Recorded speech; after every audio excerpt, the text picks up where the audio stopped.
Melanie Greenberg, senior communications major at Cabrini College.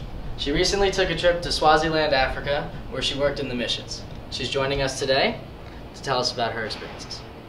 So Melanie, can you describe, what gave you the drive to go to Africa?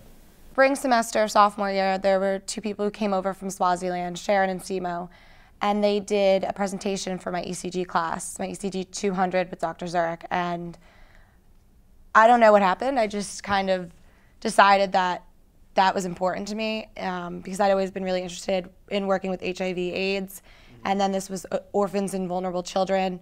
So something just sparked in me, and I just started asking professors all over campus who'd gone to share photos with me and to tell me about their experiences and to start asking if there was any way we could get a student trip planned. It took me basically a week and a half to actually realize I was in Africa.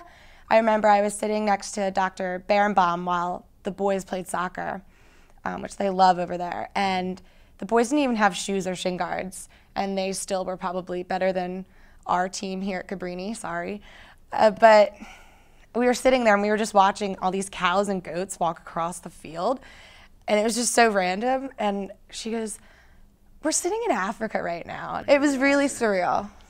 Yeah, so can you describe some of the experiences you had? Like, I know you went to schools. Yes, I sat in on a few Form 4 classes, which are the older kids, and I sat in on a math class, even though I said, I want to go to all the classes, just don't put me in a math class, and I went to a math class.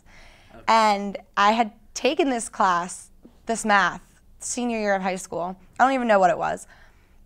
And he was doing the problems so fast on the board that I didn't even know what was going on. And so I actually started helping the kids at night with their homework because they have study hours at night at the hostel.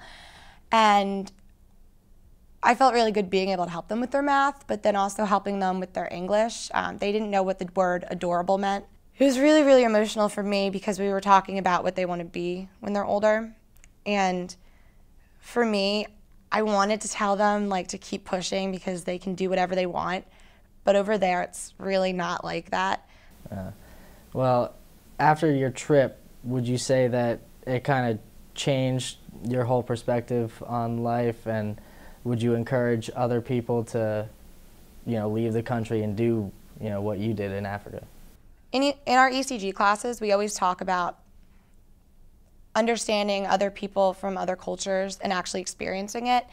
And as much as I understood what life was like in other areas of the world, I have a whole new perspective now, having been there and having to drive an hour just to get food certain days. They built their own water system there because they've been in a drought for 30 years. So it's made me a lot more thankful, a lot more grateful for things. But still there are some days that I wake up and I have to remind myself what I did during those 2 weeks, because it's so easy to fall back into the way you were living life before. Mm-hmm. And Dr. Zurich always told me, because I explained to him the one night, it's so corny, but the stars were just so bright because we were in the middle of nowhere. And when you looked at the stars and then you looked beyond the ones that were just there, it was this whole veil. And it was just a moment for me where I felt like I was so small and that everything was so infinite.